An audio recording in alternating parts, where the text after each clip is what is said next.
More than 2 months after Israel and Hamas agreed to a ceasefire, pausing 2 years of devastating warfare in Gaza, most of the fighting has stopped.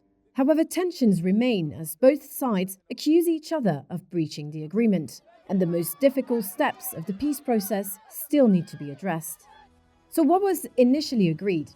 The ceasefire steps are outlined in 3 documents. The most detailed is a 20-point plan issued by US President Donald Trump in September. It ultimately calls for Hamas to disarm and have no governing role in Gaza, and for Israel to withdraw from the enclave.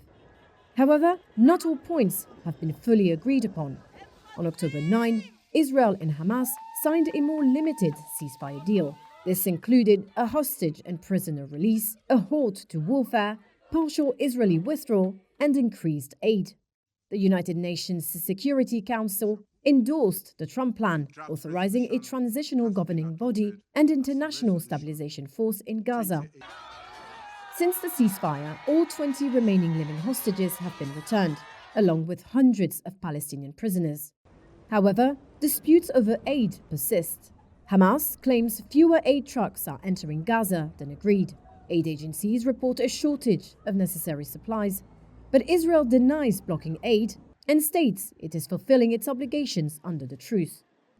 The Rafah border crossing into Egypt remains closed, pending the return of the last hostage's body. Meanwhile, Gaza is still in ruins, and residents face a humanitarian crisis.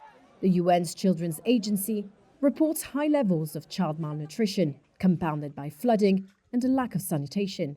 And some violence has continued. Palestinian militants have killed at least 3 Israeli soldiers in Gaza, while Israeli fire and operations targeting Hamas have killed around 400 Palestinians, according to Gaza health officials. So which key issues remain unresolved? The Trump plan envisions a transitional government overseen by an international board of peace, chaired by Trump, with announcements expected in 2026. However, Hamas insists it will only disarm once a Palestinian state is established. Well, the ceasefire's future is uncertain, and Israel has indicated it may resume military action if Hamas does not disarm peacefully.